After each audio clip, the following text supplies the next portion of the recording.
8 gennaio, oggi parliamo della modalità di sopravvivenza. Molte persone non sanno che stanno vivendo una modalità di sopravvivenza, soprattutto se stai soffrendo di dolori persistenti. E questo l'ho notato più e più volte nella mia vita, anche dopo un periodo di guarigione. Questo può avvenire, il fatto di sentirsi costantemente sempre in controllo, sempre in balia delle nostre emozioni negative, non sapere cosa fare, oppure fare troppo per risolvere una problematica fisica con l'intento di aggiustare il corpo. Questo video, questa live che sto facendo adesso, era in preparazione di un video che stavo per andare a fare per Neurobalance, il mio percorso terapeutico. Inizialmente il percorso Neurobalance era un fatto di 8 settimane e poi pian piano si è allungato a diversi mesi oramai di programma. Perché? Perché la modalità di sopravvivenza non è qualcosa che si disattiva con un bottone o con una terapia tipo una meditazione. Perché può essere, e questo mi è capitato nella mia vita, di fare già meditazioni, di fare già tutte le pratiche di benessere che servivano per, diciamo, aggiustare il mio corpo o aggiustare la mia mente. Non era per me sconosciuta la meditazione, infatti la praticavo già da quando avevo 18 anni, ma solo quando ne ho avuti intorno ai 20, insomma 23-24, ho capito veramente come funzionava la meditazione. Infatti all'età, insomma ero in Nuova Zelanda quando ho iniziato questo percorso di Vipassana, che vi consiglio a tutti di fare, soprattutto a quelle persone che pensano di controllare molto o magari che soffrono di dolori persistenti o sintomi persistenti. Perché Vipassana e non Neurobalance? Il Vipassana è molto puristico. Il Neurobalance, il mio percorso mette insieme diverse tecniche. Non è per tutti, sia Neurobalance che il Vipassana, ma vi fa capire tanto quello che state controllando. E quello che state controllando è qualcosa che vi fa vivere costantemente in modalità di sopravvivenza. Esempio, la modalità di sopravvivenza è qualcosa che può venire fuori attraverso sintomi fisici come costante tensione, senso di ansia generalizzato che non parte necessariamente da qualche pensiero, ma magari semplicemente dall'ambiente in cui ti trovi.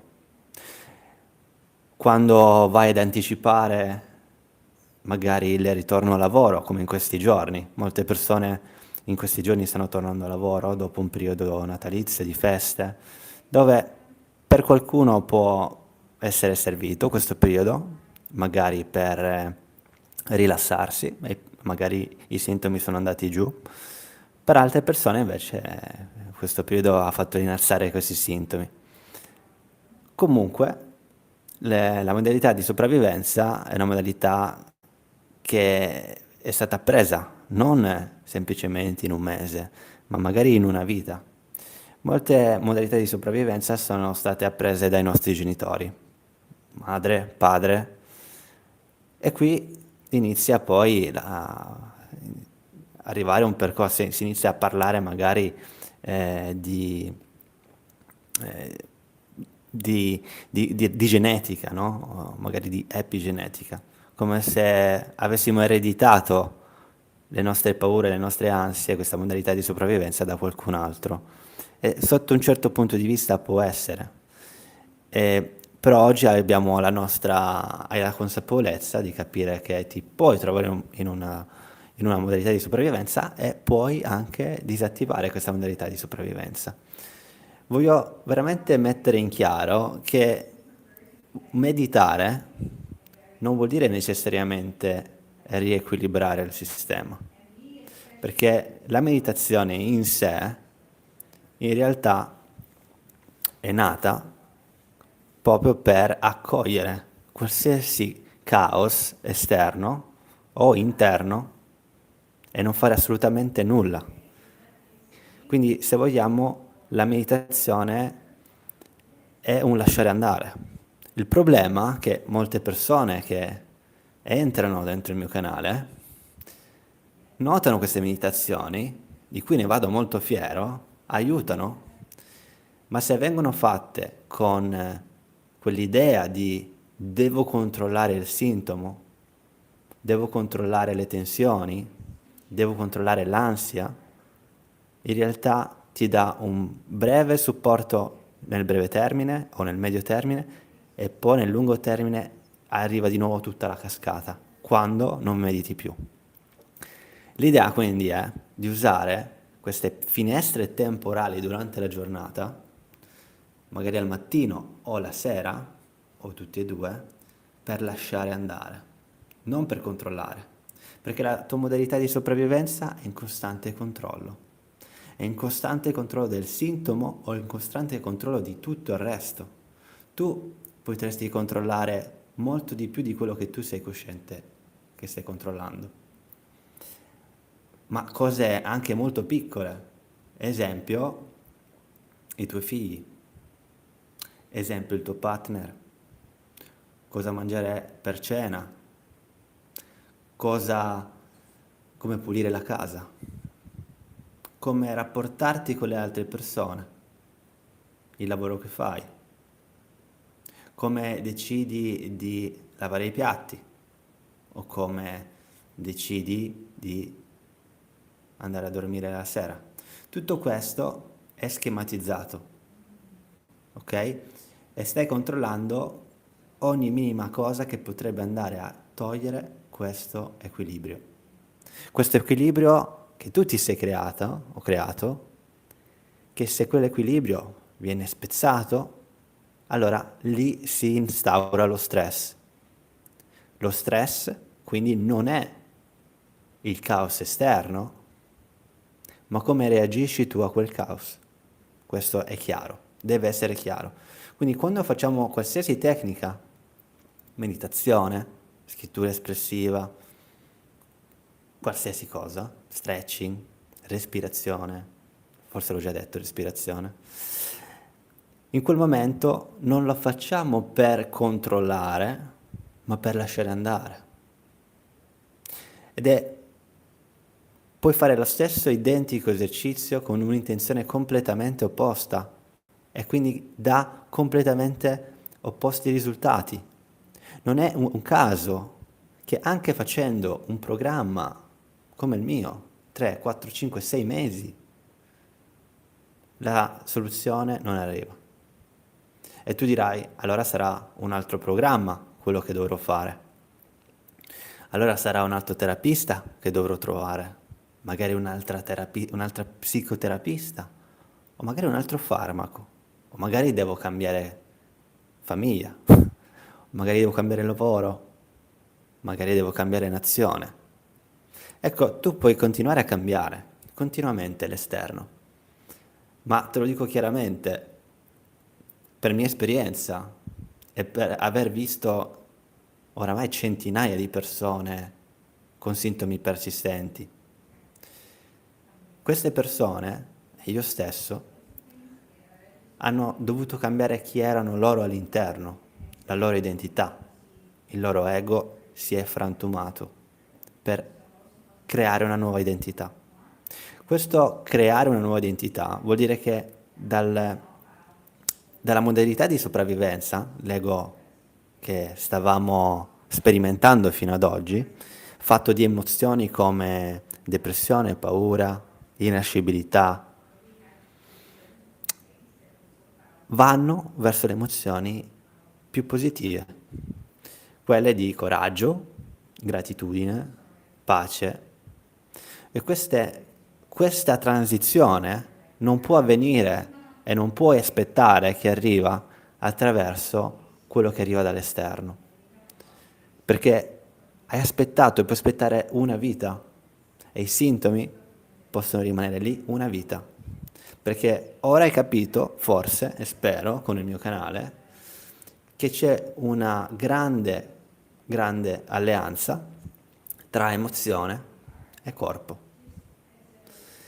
C'è una grande alleanza tra paura e tensione muscolare. E la paura può essere anche dei sintomi. La paura e l'ansia può essere anche dei sintomi. Molte persone arrivano da me pensando che debbano aggiustare il loro corpo, no? Dammi questo esercizio così io mi sento meglio. Ma non è l'esercizio che ti fa sentire meglio. L'esercizio ti ha portato a creare un'abitudine del lasciare andare, del non controllo. Ecco che queste meditazioni sono utili non per controllare ma per lasciare andare. Rispondo anche a tutti i messaggi che arriveranno. Ok, sono in una live, quindi è utile anche per me avere delle domande da parte vostra. Quindi stavo dicendo che ci sono delle finestre temporali, 1, 2, 3 finestre temporali dove puoi fare della pratica. Ma la vera terapia è la tua vita, non è la pratica meditativa. Infatti il mio libro si intitola Il potere della consapevolezza, non il potere della meditazione. Altrimenti avrei semplicemente detto queste sono le 3, 4, 5 meditazioni che ti consiglio, fai solo queste e migliorerai. Qualcuno ha preso queste meditazioni come finestre temporali per lasciare andare, qualcuno invece ha preso queste meditazioni come dimmi cosa devo fare, dimmi cosa devo aggiustare, io lo aggiusto con la meditazione. L'intenzione è sbagliata e lo so che questo sembra complicato magari da capire all'inizio, sembra controintuitivo, forse lo è, ma fa tutta la differenza dal risolvere una problematica psicosomatica nociplastica al portartela tutta la vita davanti, indietro o comunque appresso. Maria Grazia, hai ragione, io sono così, paura e tensione muscolare. Non sei l'unica Maria Grazia, siamo non so quanti milioni di persone e credo che la maggior parte vive costantemente in sopravvivenza. Perché? Perché ci hanno abituato così da bambini, magari abbiamo emulato i comportamenti di nostra madre, di nostro padre, che non hanno assolutamente nessuna colpa in tutto ciò, quindi perdoniamo anche i nostri genitori, quindi non diamo la colpa ad un altro. Qui stiamo parlando di focalizzazione della responsabilità, no? Cioè noi abbiamo responsabilità nel nostro corpo. Molte persone continuano a vedere le news, nonostante soffrono di dolori persistenti. Molte persone. Guardare le news o la TV è controproducente per una persona che soffre, che vive in modalità di sopravvivenza. Controproducente.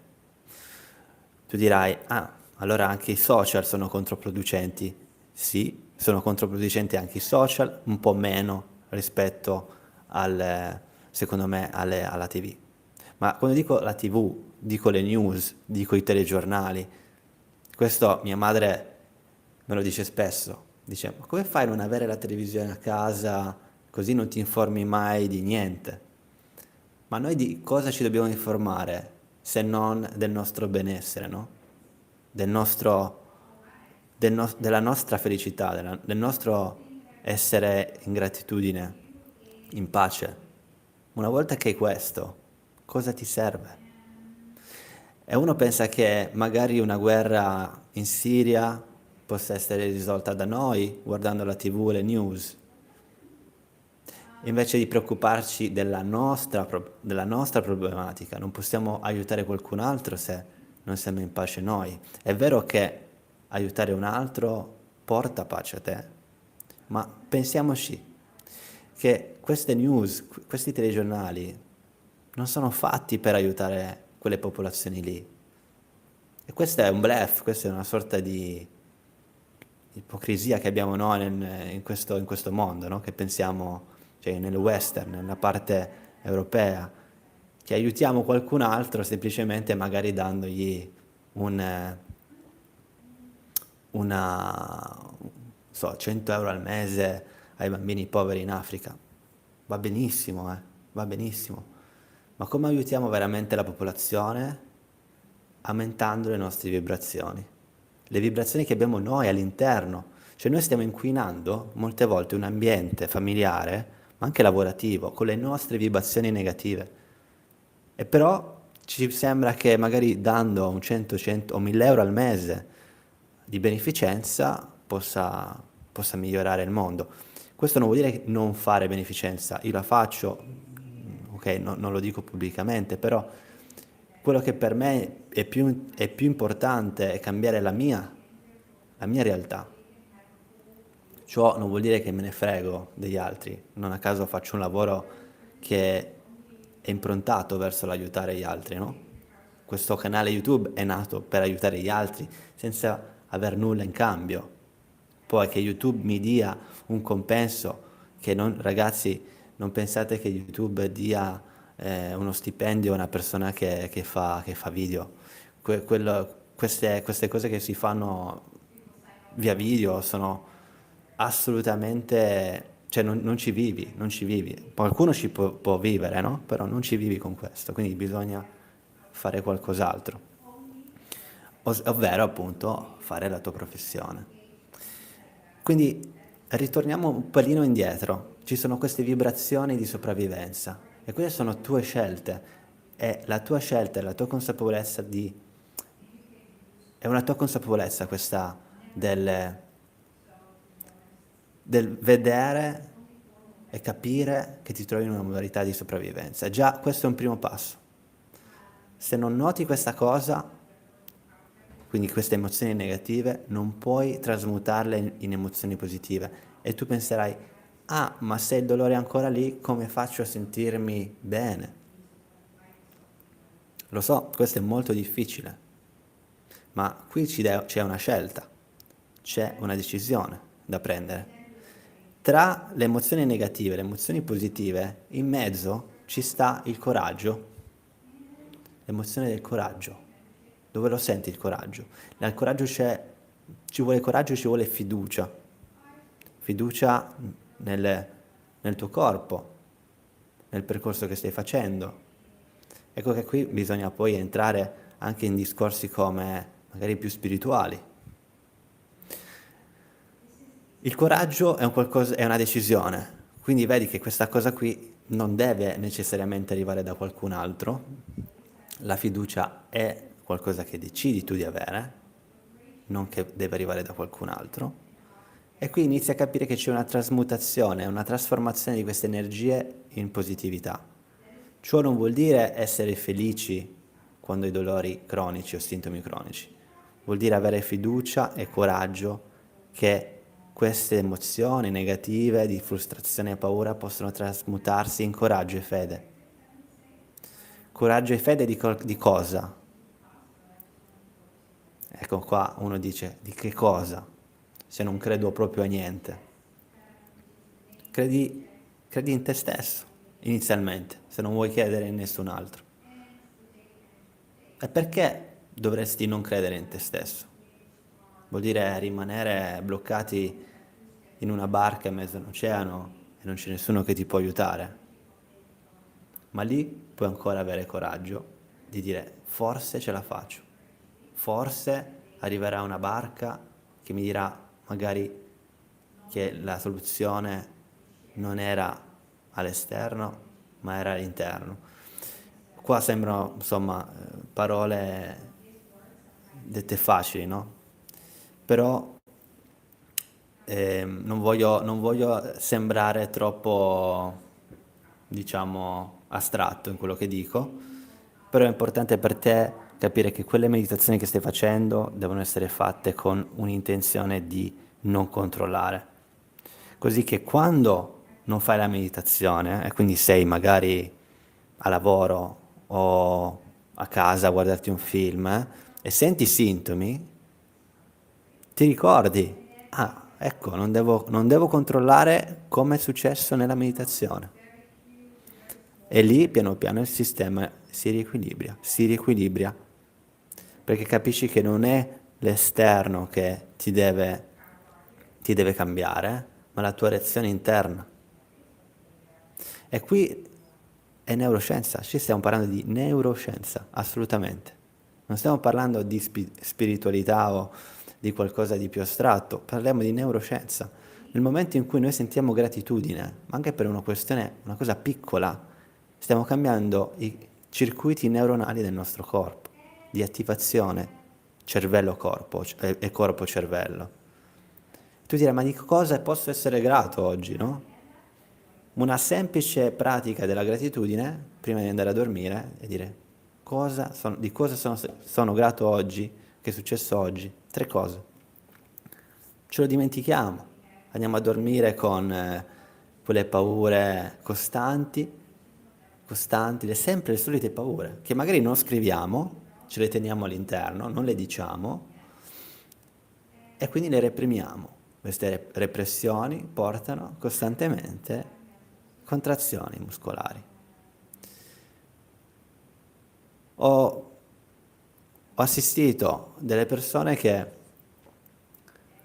anzi quasi tutte le persone che ho assistito sono persone perfezionisti o perfezioniste. Tutto deve essere fatto bene. Dimmi cosa devo fare, lo faccio a puntino, così aggiusto. Qui non siamo macchine. Probabilmente hai gestito così tutta la tua vita e vuoi gestire così tutto il tuo corpo. Ma non funziona così. Il corpo ti sta dicendo non c'è nulla da gestire, non c'è nulla da fare in più, ma fare in meno. La scrittura espressiva non è un qualcosa che devi fare in più, lo fai per fare in meno nel futuro, per togliere tutta quell'energia di sopravvivenza che costantemente ti manda in allerta per qualsiasi cosa, per dire adesso lascio andare. E tu penserai, così mi sento meglio. Sì, nel lungo periodo ti senti meglio, non immediatamente. Ma perché non immediatamente? Perché il nostro ego, la nostra identità, non vuole cambiare. La nostra identità di sopravvivenza non vuole cambiare. E quindi troverai tutte le scuse all'esterno che ti diranno, ma io sto facendo tutto quello che posso. E non riesci a vedere che stavi costantemente controllando.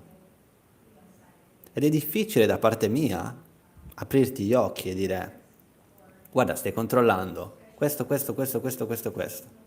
Lo posso fare per quello che mi dici tu in terapia o in sessione, ma io non lo posso sapere quello che fai dal momento in cui metti il piede a terra la mattina al momento in cui stacchi quel piede da terra e lo posi sul letto per andare a dormire. Questa consapevolezza quante volte ho controllato oggi? Questo ti fa capire quanta tensione accumulata hai all'interno del tuo corpo, volontaria. Perché anche se adesso, fino ad oggi, è stato inconscio questo meccanismo, piano piano, quando inizi a vedere queste piccole cose, inizi a capire e inizi a conoscerti inizi a conoscere tutti i meccanismi.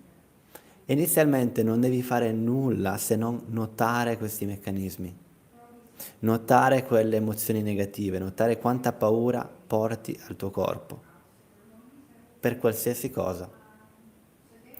Quanto stai dentro la rabbia, quanto stai dentro quella tristezza, quanto stai.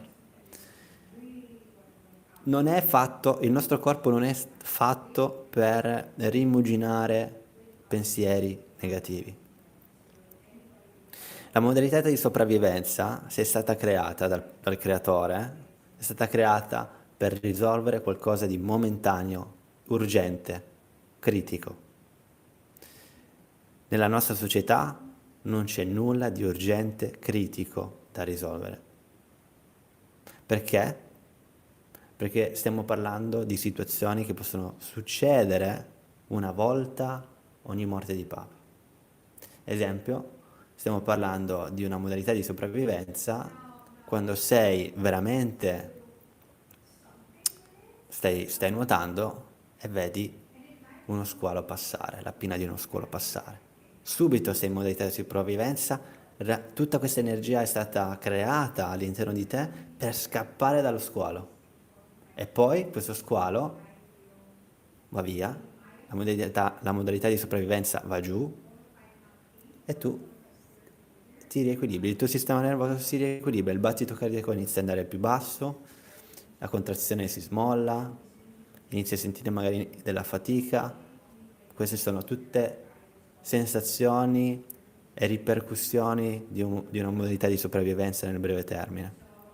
Ma tu costantemente a casa sei ancora così, cioè ti sta passando costantemente uno squalo, un nuovo squalo, un nuovo squalo, un nuovo squalo. E quando sembra che tutto è ok, no? Qualche giorno è tutto ok, il sistema che ha imparato la sopravvivenza, che ha vissuto in sopravvivenza, inizierà a scannerizzare tutto all'esterno, cercando continuamente uno squalo.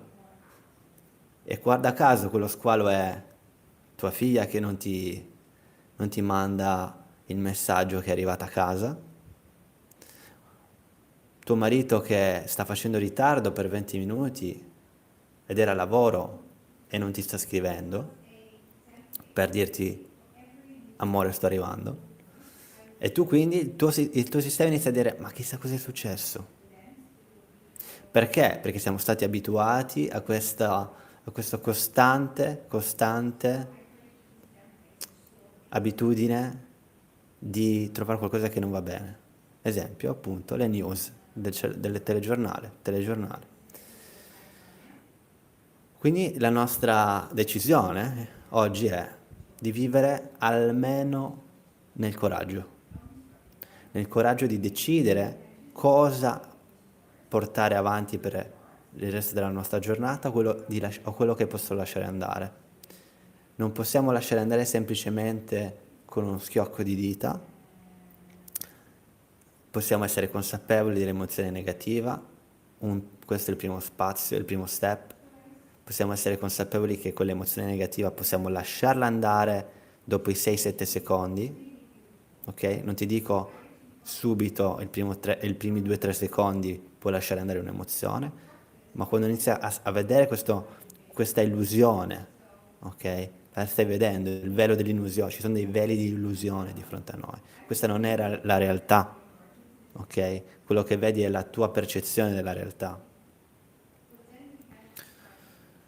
Ok, Freedom, buongiorno. Da un anno circa avverto rigidità, dolore collo, testa, mandibola, viso, ho fatto risonanze, nulla di grave, ma uscito, rachide cervicale appianata, la fisiologia della lordosi. Freedom 41-42. Mi stai dicendo che questa risonanza sia il risultato di tutti questi dolori persistenti che durano per anni? Vai a fare l'autovalutazione sul mio sito web, venezianatherapy.com, fai l'autovalutazione dei sintomi e vedi se rientri in una problematica eh, di dolori nociplastici e se sì, inizia veramente a decidere di lasciare andare risonanze magnetiche che potrebbero essere assolutamente, che non dico asintomatiche, ma che quello che è ritrovato nella risonanza è totalmente asintomatico, potrebbe essere totalmente asintomatico nella maggior parte dei casi. E iniziare a lasciare andare con un percorso strutturato, non dico il mio, ok? Puoi fare tutto da solo, non hai bisogno di un terapista per ritornare a stare bene se veramente vuoi, se veramente è questa costanza del vivere in consapevolezza e non con questi veli di Maya e puoi iniziare veramente a stare bene da oggi, senza aspettare nessun altro. Ciao Alessio, stavo seguendo il tuo metodo e mi trovavo bene con miglioramenti. Ora dopo un'influenza ho una bronchite con morale a pezzi, hai qualche consiglio o seguo solo le indicazioni mediche? Ciao Matteo, stai seguendo il mio libro o stai seguendo il mio programma Neurobalance online? In ogni caso, eh, è normale che ci siano influenze, le influenze non sono cose insomma che uno può costantemente evitare al 100% delle volte. Sicuramente un sistema nervoso ipersensibile è più aperto a intrusioni, mettiamole così, intrusioni dall'esterno e va ben così, passerà l'influenza e ritornerai piano piano al percorso, cioè non è qualcosa che devi ripartire da zero. L'importante è la consapevolezza dei meccanismi, del vivere in costante sopravvivenza. Durante la giornata ti puoi chiedere, fare questa domanda: sto vivendo in sopravvivenza?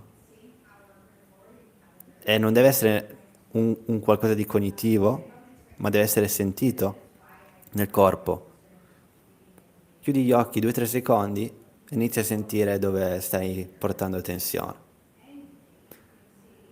Dove stai portando tensione vuol dire che la stai inconsciamente replicando. Per questa è una scelta, rimanere nella tensione o accettare quella tensione che è lì e non farsi controllare da essa. Quando l'hai accettata e non ti fai controllare da essa, quella tensione perde potenza. La stessa cosa è l'ansia, la stessa cosa è i dolori alla schiena, il bruciore alle gambe. Ciò non vuol dire che dobbiamo fregarcene totalmente del corpo, ok? Qua stiamo parlando di dolori persistenti, non tutti hanno una problematica psicosomatica, ok? La maggior parte però sì. Vai nel sito web venezianotherapy.com, c'è un'autovalutazione e vedi un attimo se rientri. Ok, avevo ripreso a correre, facevo meditazione e scrittura espressiva. Matteo, rispondimi a questa domanda. Stavi facendo le meditazioni, la scrittura espressiva per abbassare i sintomi o per lasciare andare quello che dovevi lasciare andare in quel frangente della giornata? Seguivi il mio libro, ok. Ricordiamoci questo perché fa tutta la differenza. Perché si mettono 2 o 3 spazi, finestre temporali nella giornata dove mi prendo 5-10 minuti per lasciare andare? È un qualcosa di attivo questo lasciare andare, eh? Non pensare a ora non faccio nulla, qualsiasi cosa arriva, la lascio andare. Cioè non è qualcosa che arriva in modo naturale. Dico questa cosa poi chiudo, riguardo alla meditazione. Ora, tu magari sarai molto abituata alle mie meditazioni. Ti piace, insomma, il suono della mia voce, ti riesco a rilassare, ma la vera meditazione, ok, nel vero senso della parola, è rimanere nel momento presente accettando qualsiasi cosa arriva. Inizialmente il respiro o la visualizzazione ti possono immergere in questo momento presente e ti possono guidare. Tutto il resto è meditazione. Non capisco se tensione, dolore possono durare un anno. I medici, i fisioterapisti non sanno aiutarmi. Possono durare anche 20 anni, anche 30 anni i problemi. Quindi non c'è una caratteristica del dolore nociplastico che dice il dolore nociplastico è di un anno, di 2 anni, di 3 anni. È sicuramente sopra i 3-4 mesi, dove non c'è una problematica interna, fisica, organica. Non è la linea della cervicale il problema, non è l'ernia il problema, non è l'artrosi il problema. Quelle possono essere totalmente asintomatiche, ma la modalità di sopravvivenza. Chiediti, sto vivendo una modalità di sopravvivenza? Sì, no.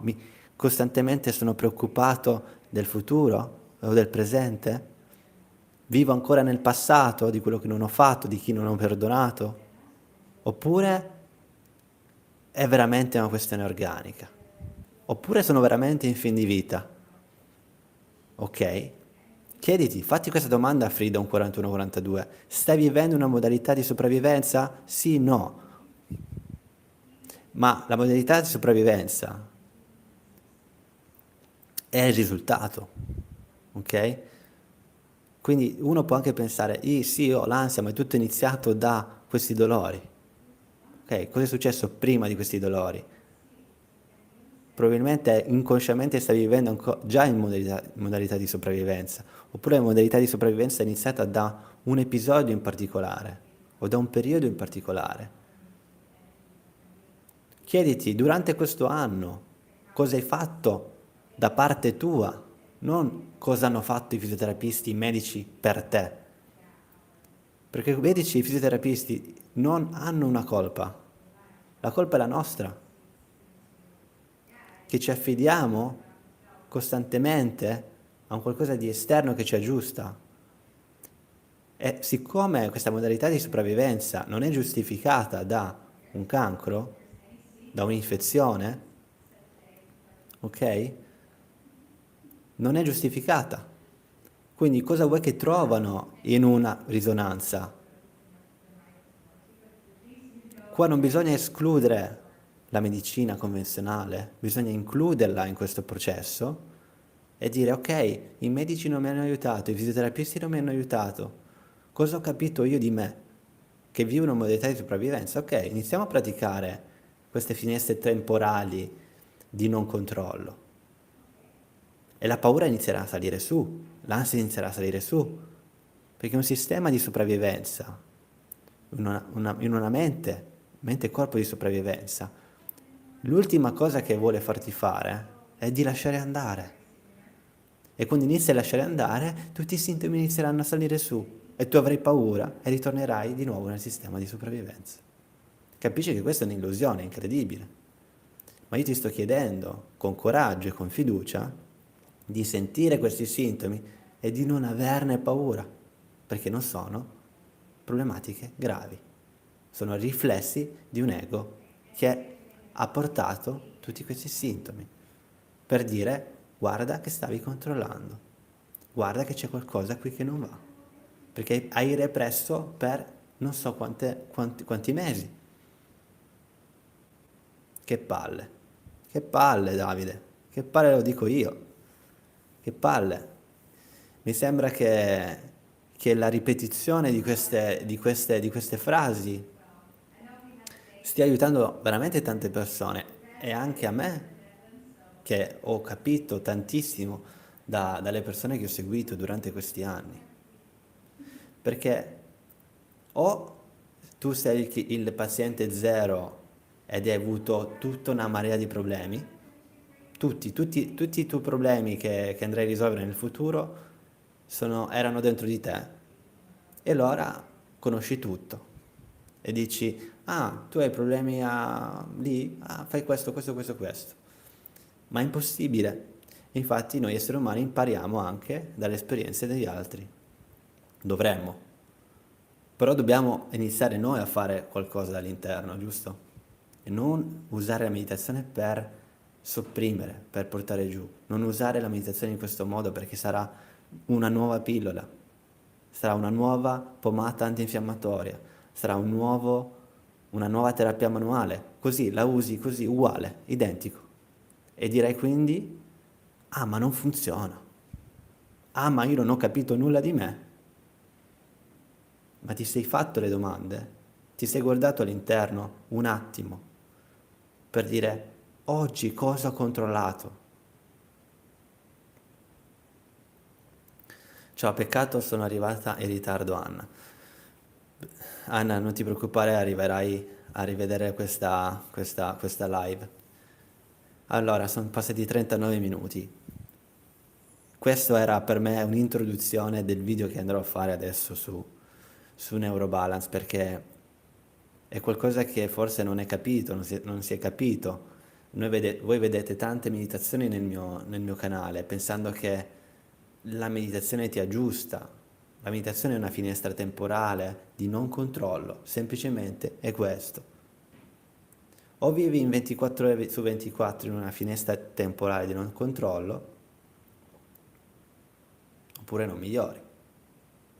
Ma è impossibile vivere in una finestra temporale 24 ore su 24 di non controllo. Qualcosa controllerai sempre, è normale. Qui ti devi dare un po' di spazio per dire controllo 1% in meno ogni giorno. E uso la meditazione per non controllare quei 10 minuti, quei 20 minuti non controllo. Però arriverà un sacco di caos dentro di te mentre che sei in meditazione. Ecco perché la meditazione che faccio io magari ti guida, tu senti la mia voce, magari ti addormenti, ok? Ma cosa fai dopo che finisci la meditazione? Ritorni nuovamente nella modalità sopravvivenza ed è normalissimo perché questo switch non è immediato, ma ci vuole tempo per capire che una vita, magari di 30 anni, no? Sono passati di controllo costante. Ma non eri così da bambino o da bambina, non eri una persona che controllavi, l'hai imparato dopo, l'hai imparato dagli eventi che sono successi nella tua vita, dai dolori, dalle separazioni, dai cambi di lavoro, da una marea di cose che sono successe. E devi avere anche compassione di quello che hai passato, ok? E se sei in controllo non è colpa tua, è il tuo sistema che per sopravvivenza ha deciso di farlo. E ringrazia il tuo sistema per averti portato fino a qui, in questo sistema di controllo. Ok, Alessandro, siamo in chiusura, adesso hai mandato questa domanda, cioè di cosa parlate? Stiamo parlando di dolori persistenti, sintomi persistenti, come ritornare a stare bene attraverso le tue risorse interiori, senza per forza tutte quelle medicine, tutte quelle terapie manuali, tutte quelle diagnosi che ti hanno detto il tuo corpo non va bene, raddrizza la schiena, raddrizza la postura, come? Attraverso la consapevolezza, attraverso la credenza, attraverso una creazione di una nuova identità di te. Questo non è pensiero positivo, non sto dicendovi cambiate i vostri pensieri, perché quello potrebbe essere anche repressione. Vuol dire inizialmente notare che siete in una modalità di sopravvivenza, questa è consapevolezza, e poi trasmutare quei pensieri in pensieri positivi. Trasmutare non vuol dire eliminare i pensieri negativi e metterci sopra i pensieri positivi, che questo è molto diverso. Va bene ragazzi, se avete delle domande ulteriori mi scrivete nei commenti se avete visto questo video registrato. Vi ringrazio per il vostro supporto, per essere qui a sentire una live di 43 minuti. Non è scontato, questo vi fa capire che siete molto decisi su dove state andando e ricordatevi che le meditazioni sono finestre di non controllo e abbracciate il caos mentre che siete in meditazione. Perché se abbracciate il caos mentre che siete in meditazione, abbraccerete anche i sintomi durante la giornata. Abbracciando i sintomi, tra virgolette abbracciando, quindi accettando quello che sta arrivando, non controllandolo più, quella roba che state cercando, che cercavate di controllare prima, perderà di potenza. Qua capite veramente che stiamo vivendo in un'illusione, o meglio, una realtà creata dalla nostra mente. Perché com'è possibile che un sintomo vada giù in un mese, magari, no? In un percorso così di consapevolezza e non controllo? Vuol dire che quello era reale? Sì, era reale, era sentito, ma non era creato da una problematica grave. Ciao a tutti, buona giornata ragazzi e a prestissimo.